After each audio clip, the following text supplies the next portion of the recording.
kami dari kelompok 4 ingin presentasi dengan judul pengenalan basis data IRD dan normalisasi.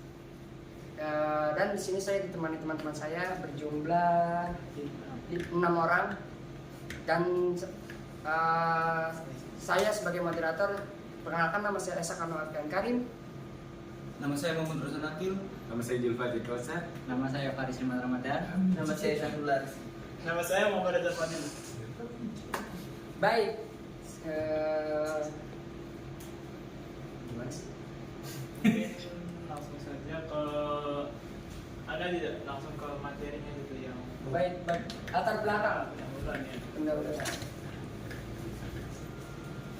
Baik, dari saya sendiri akan menjelaskan tentang bab 1 pendahuluan dari latar belakang ini. Nah, dalam bab 1 ini ada namanya latar belakang. Dalam era informasi, pengelolaan data yang efisien menjadi hal yang krusial bagi sebagai jenis organisasi maupun bagi perusahaan basis data. Menurut Connolly dan Bed 2010, adalah sebuah kumpulan data yang secara logis terikat dan dirancang untuk memenuhi suatu kebutuhan informasi dari sebuah organisasi. Nah, basis data berasal dari dua kata, yaitu basis dan data. Basis adalah sebuah organisasi. Basis adalah kumpulan dan data. Basis data adalah representasi dunia nyata yang dapat disimpan di dalam sistem komputer. Dan salah satu langkah dalam perancangan basis data adalah mengimplementasikan Entity Relationship Diagram IRD dan proses normalisasi Entity Relationship Diagram. Dan IRD adalah alat visual yang digunakan untuk merepresentasikan struktur basis data. IRD memvisualisasikan entitas sebagai objek, atribut sebagai informasi yang berkaitan dengan entitas dan hubungan sebagai keterkaitan antar entitas. IRD membantu tim mengembangkan dan perancangan basis data untuk memahami struktur data secara menyeluruh dan menyusunnya secara logis. Menurut Lubis 2016 mengemukakan bahwa normalisasi merupakan sebuah upaya untuk mendapatkan basis dengan struktur yang baik, terutama sekali untuk efisiensi ruang penyimpanan. Baik, selanjutnya. Dan selanjutnya maksud dan tujuan IRD dan normalisasi mungkin bisa dijelaskan oleh Pak Julfa. Ya, maksud dan tujuan IRD dan normalisasi adalah makalah ini bertujuan untuk memberikan pemahaman tentang perancangan basis data dengan menggunakan Entity Relationship Diagram IRD dan proses normalisasi. Penjelasan akan mencakup langkah-langkah dalam pembuatan IRD, pentingnya normalisasi dan penerapannya dalam konteks pengenalan basis data, maksud dan tujuan pengenalan IRD dan normalisasi selain untuk memenuhi tugas dasar-dasar sistem informasi, bisa juga menjadi batu loncatan atau pembelajaran. Oke, next. Langsung baca. Untuk mengetahui seberapa jauh kita mengenal sistem informasi basis data, identik dengan kumpulan data-data dan relasinya. Dalam basis data bisa juga dimanfaatkan pada dunia kerja untuk melakukan sebuah penyimpanan dan penginputan data. Tercermin dalam pendidikan nasional yang berdasarkan Pancasila, bertujuan untuk meningkatkan kecerdasan, kreativitas, dan keterampilan. Agar dapat menciptakan manusia yang memiliki sumber daya yang berkualitas baik, serta bertanggung jawab atas membangun bangsa dan negara dalam mencapai mahasiswa yang punya pola pikir berintelektual dan berintegritas. Oke, next. Tujuan umum. Baik, tujuannya bisa dijelaskan oleh Akif. Baik, di sini saya ingin menjelaskan tujuan umum. Pembuatan makalah bahasa pemrograman bertujuan agar lulusan memiliki pengetahuan, keterampilan, dan etos kerja yang sesuai dengan dunia pemrograman. Melalui pembuatan makalah diharapkan wawasan tentang bahasa pemrograman dapat diterapkan di dunia perkuliahan maupun di dunia pekerjaan, sehingga akan menumbuh wawasan mengenai dunia sistem informasi yang lebih baik. Yang berikutnya tujuan khusus yang akan dibawakan oleh Faris. Ya, tujuan khusus itu memiliki tujuan khusus. 1. Untuk memperkenalkan mahasiswa pada sistem informasi perancangan basis data. Dua, menumbuhkan dan meningkatkan sikap profesional yang diperluaskan mahasiswa untuk mempelajari sistem informasi perancangan basis data. Tiga, meningkatkan daya kreasi dan produktivitas terhadap mahasiswa sebagai persiapan dalam menghadapi atau memasuki dunia perkuliahan. Empat, meluaskan wawasan dan pandangan siswa terhadap dunia sistem informasi perancangan basis data. Empat, baik.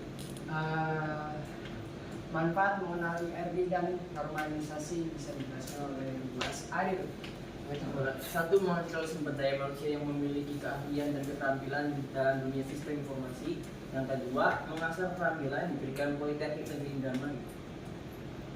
Yang ketiga, membentuk pola pikir mahasiswa agar terkonstruktif baik serta memberikan pengalaman dalam sistem informasi. Yang keempat, menjalin kerjasama yang baik antara teman-teman satu angkatan. Yang kelima, meningkatkan efisiensi waktu dan tenaga dalam mendidik dan melatih mahasiswa yang berkualitas. Yang keenam, mengenalkan mahasiswa pada dunia sistem informasi supaya pada saat melakukan proses pembelajaran dan praktikum mahasiswa sudah siap. Oke, bab 2. Pengertian IRD. Pengertian IRD menurut para ahli, Peter Vincent Chen sebagai pencipta IRD, Chen mendefinisikan IRD sebagai teknik permodelan yang digunakan untuk merepresentasikan data sebagai entitas-entitas yang saling berhubungan dengan cara tertentu. Richard Barker, ahli di bidang permodelan data, yang menyatakan bahwa IRD adalah alat visual yang membantu dalam merancang dan memahami struktur basis data dengan mengidentifikasikan entitas, atribut, dan hubungan antar entitas. Philip A. Bernstein dan Eric Newcomer. Dalam konteks sistem terdistribusi, Bernstein dan Newcomer menyebutkan bahwa IRD adalah alat yang memfasilitasi pemahaman mengenai entitas-entitas yang berpartisipasi di dalam sistem serta hubungan dan ketergantungan di antara entitas tersebut. Langkah-langkah pembuatan IRD. Pertama, identifikasi identitas. Tentukan objek utama yang akan direpresentasikan dalam basis data. Yang kedua, identifikasi atribut, mengidentifikasi informasi yang perlu disimpan untuk setiap entitas. Yang ketiga, identitas hubungan, tentukan bagaimana entitas saling berhubungan satu sama lain. Sketsa IRD, gambarkan entitas, atribut, dan hubungan dalam bentuk diagram. Yang kedua, kelebihan IRD. Dalam sebuah perancangan basis data, IRD mempunyai kelebihan dan berikut kelebihan menggunakan IRD. Next. IRD memungkinkan permodelan dan memvisualisasi hubungan kompleks antar entitas dalam suatu sistem atau aplikasi. Yang kedua, mengidentifikasi atribut dan kunci utama.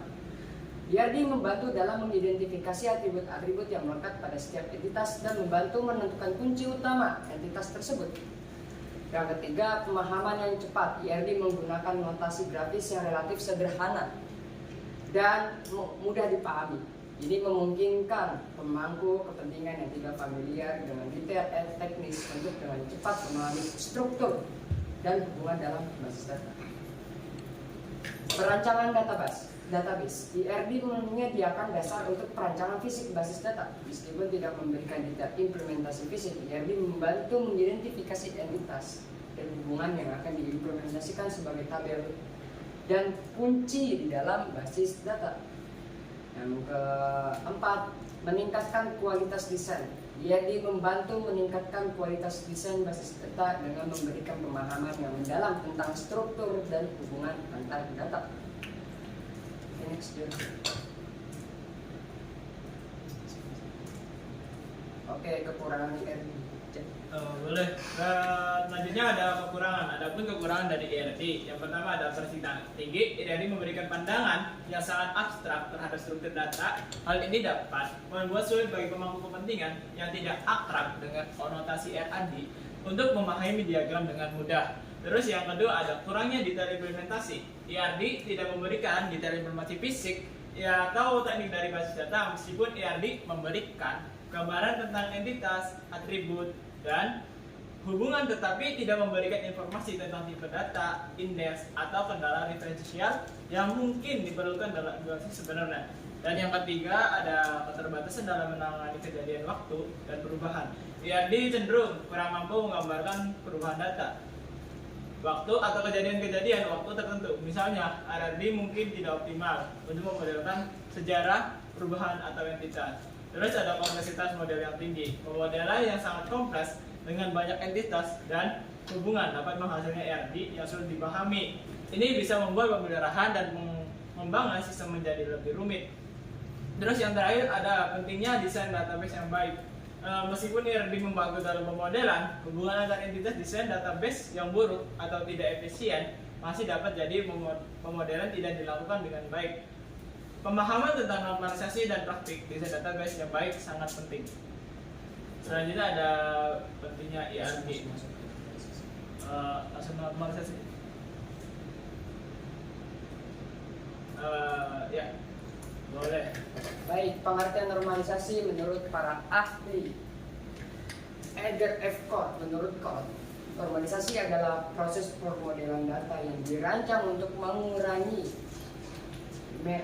redundansi dalam database, memastikan bahwa data dapat disimpan dengan cara menghindari masalah ketergantungan fungsional. Cat and Ken, para ahli basis data, Cat and Ken mengartikan normalisasi sebagai proses desain basis data yang melibatkan pemisahan entitas dan atribut-atribut mengorganisasikan data ke dalam tabel untuk menghindari redundansi. CG Dead, seorang ahli bisnis data terkenal, mengartikan normalisasi sebagai perangkat aturan atau prosedur yang digunakan untuk merancang basis data relasi agar menghasilkan struktur yang baik. Knowledge and Beck, menurut mereka normalisasi sebagai proses desain database yang melibatkan perorganisasian data ke dalam bentuk normal agar dapat mengurangi redundansi dan dispensi data. Oke. Next, langkah-langkah pembuatan normalisasi. Dan selanjutnya langkah-langkah pembuatan normalisasi. Apabila ingin melakukan normalisasi database, Anda sebagai orang sistem informasi harus melakukan beberapa tahapan sesuai prosedur agar hasilnya bisa baik dan maksimal. Adapun langkah-langkah ialah sebagai berikut. Pertama, normalize from UNF. Bentuk data yang tidak normal, adanya pengulangan grup pada data sehingga menjadi masalah saat melakukan manipulasi. Dan yang kedua, freeze normal from. Bentuk normalisasi ini ialah mengelompokkan beberapa data sejenis agar dapat mengatasi anomali yang terjadi. Dan yang ketiga, second normal from. Bentuk normal yang kedua ialah melakukan dekomposisi tabel dan mencari kunci primer dari setiap tabel.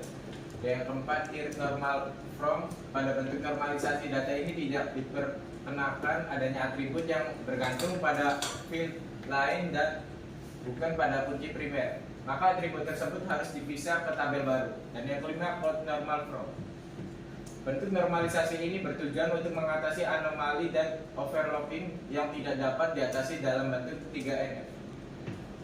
Dan yang keenam, fifth normal from. Sementara itu tahapan 5NF ialah untuk mengatasi terjadinya join dependent sehingga terjadi pemecahan relasi menjadi dua. Oke, ketiga, kelebihan normalisasi dalam sebuah perancangan basis data. Normalisasi mempunyai kelebihan menggunakan teknik. Mungkin bisa dijelaskan oleh Karis. Yang pertama, mengurangi redundansi data. Normalisasi membantu mengurangi redundansi data dengan memecahkan tabel yang besar dan kompleks menjadi tabel yang lebih kecil dan lebih fokus. Hal ini meminimalkan duplikasi data, memastikan bahwa informasi disimpan hanya sekali, mencegah anomali data. Normalisasi membantu mencegah 3 jenis anomali data utama: anomali penambahan, insertion anomali, anomali penghapusan, deletion. Meningkatkan integritas data. Normalisasi meningkatkan integritas data dengan memastikan bahwa data disimpan dengan konsisten, konsep kunci utama dan ketergantungan fungsi membantu menjaga keakuratan dan keandalan informasi dalam basis data. Optimasi query. Normalisasi dapat membantu mengoptimalkan query pada basis data dan struktur data yang terorganisir. Query dapat dieksekusi lebih efisien dan performa sistem data ditingkatkan. Meningkatkan fleksibilitas. Normalisasi dapat meningkatkan fleksibilitas sistem dengan memudahkan penambahan atau penghapusan entitas dan atribut tanpa mempengaruhi struktur keseluruhan secara signifikan.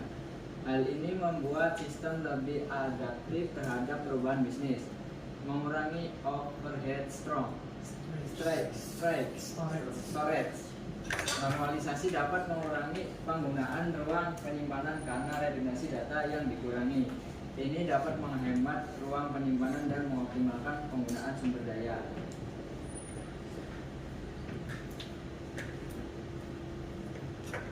Oke, kekurangan normalisasi. Yang pertama, kompleksitas query.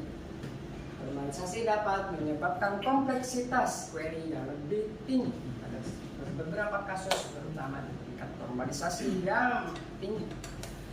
Kedua, kinerja query yang menurun. Normalisasi yang berlebihan, terutama hingga tingkat third normal from atau lebih tinggi lagi, dapat mengakibatkan penurunan kinerja query.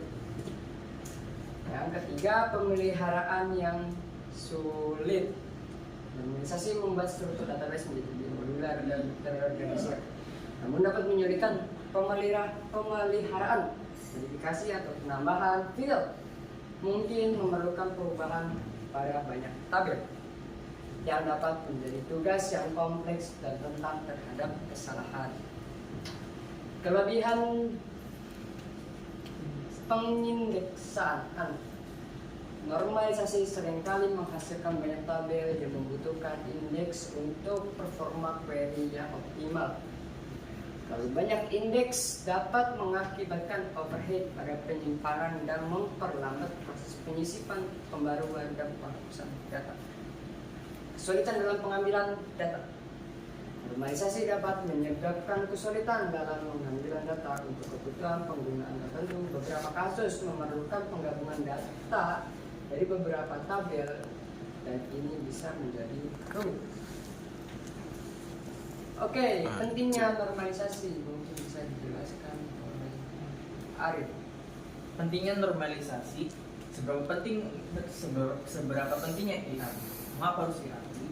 Kenapa bukan yang lainnya? Berikut penjelasan. Satu, meminimalkan penggunaan media dan penyimpanan data. Suatu basis data pasti akan terus berubah dan bertambah jumlahnya. Untuk memulai data yang berganda, maka normalisasi pasti dibutuhkan supaya masalah di masa mendatang tidak terjadi. Yang kedua, meminimalkan anomali. Basis data yang baik ialah basis data yang memiliki struktur relasi yang baik.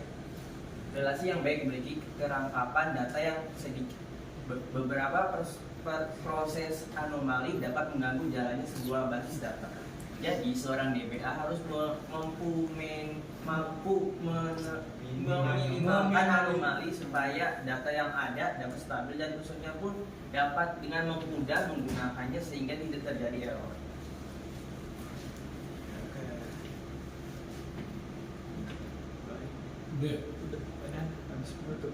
Baik, sekian dari kelompok 4. Kurang lebihnya mohon dimaafkan. Wassalamualaikum Wassalamualaikum warahmatullahi wabarakatuh.